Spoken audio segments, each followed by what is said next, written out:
Hey guys, welcome to my YouTube channel and I am your friend Shivam Agnihotri. Today my topic is financial accounts में final accounts क्या होता है। आज हम बात करेंगे फाइनल अकाउंट। तो फर्स्ट है हमारा ट्रेडिंग अकाउंट। Let's see. लिखा है trading account is the first part of और stage in determination of the business and is concerned with finding out the gross profit or loss by taking in account the gross profit or loss by taking in the account value of the goods purchased, other direct expense on them and the sale process of the goods।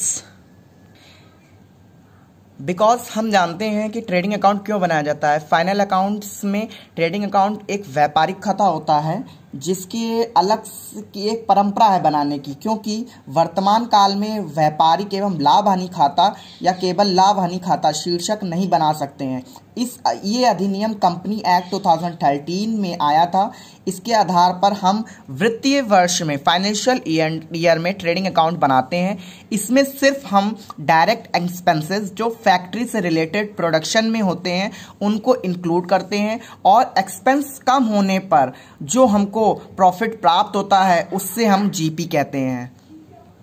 Next है profit and loss account. Profit and loss account is prepare to find out net profit और net loss, all those expenses and losses, income and gains not recorded in trading account are recorded in profit and loss account. These expenses are termed as indirect expenses because these expenses are directly not related with the acquisition of goods and to bring them in stable form।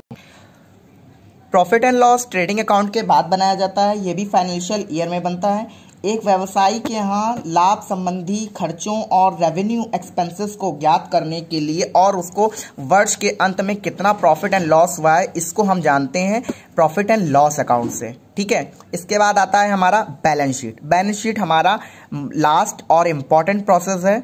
Balance sheet is the statement which represent financial position of a business at a prescribed date. This prescribed date is the date at which final accounts are prepared. Some person are of the view that balance sheet is the statement of assets and liabilities of a business at a particular date. अब आप देख रहे हैं इसमें लिखा हुआ है balance sheet एक स्टेटमेंट है जो रिप्रेजेंट करती है कि हमारी बिजनेस में क्या पोजीशन है। अब वर्ष के अंत में हमने साल भर अपने बिजनेस किया, कैपिटल लगाई, फर्नीचर लगाया, मशीनें लगाई, अपना प्लांट लगाया, सब कुछ किया। उसके बाद हमें कैसे पता चलेगा कि हमें वर्ष के अंत में प्रॉफिट हो रहा है, लॉस हो रहा है, हमारे पास कितनी एसेट्स बची, कितने डेटर्स बचे, कितने क्रेडिटर्स हैं हमारे, किसको पैसा देना है, किन से पैसा लेना है, इन सब की जानकारी हमको बैलेंस शीट से होती है और इसी आधार पर हम बैलेंस शीट के आधार पे अपने बिजनेस को कंटिन्यू करते हैं। नहीं तो क्या होता है, हम अपने बिजनेस को अगर लॉस में चला रहे हैं तो हमको अपनी थिंकिंग को बदलना होता है, बिजनेस मेथड को चेंज करना होता है। बस आई होप सो आपको ये वीडियो अच्छा लगा होगा। अगर अच्छा लगा हो तो please like and share and subscribe my channel. जल्द ही मिलेंगे नए वीडियो के साथ। Thank you.